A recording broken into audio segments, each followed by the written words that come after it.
Thank you for joining us this month as we take up the invitation and join together with thousands of YWAMers from around the world as we pray and hear from God. This month, we'll be praying for Iran.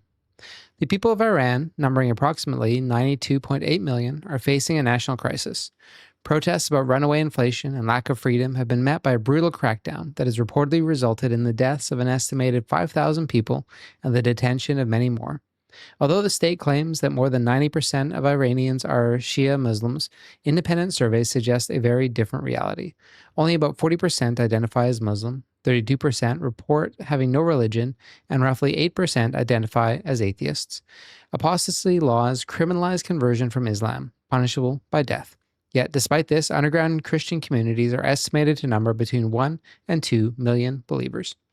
At this crucial time, please join us in prayer for Iran. Please pray right now and also pray on February the 12th, the prayer day for YWAM's prayer initiative called The Invitation. Ways you can pray. First, you can pray for protection and courage. Ask God to protect the protesters who are risking their lives for truth and to comfort families torn apart by fear and loss. Pray for hope and motivation in the midst of economic hardship.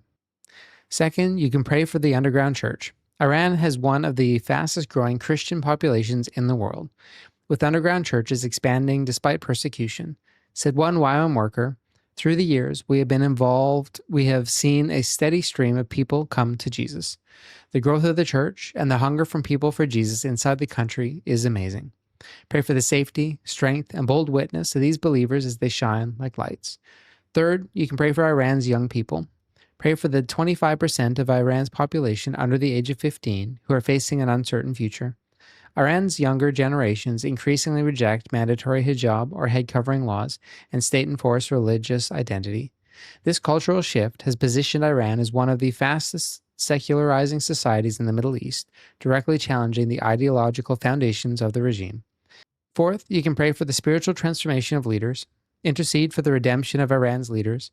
Pray that even Ayatollah Ali Khamenei would come have an encounter with Jesus Christ and experience true freedom. Fifth, you can pray for justice and peace. Ask God to respond to the cries for freedom with His freedom and to the hunger for justice with His justice. Pray for unity, human rights, and freedom of religion and thought. Pray that Iran's story would be rewritten not merely by human power, but by the power of God's love.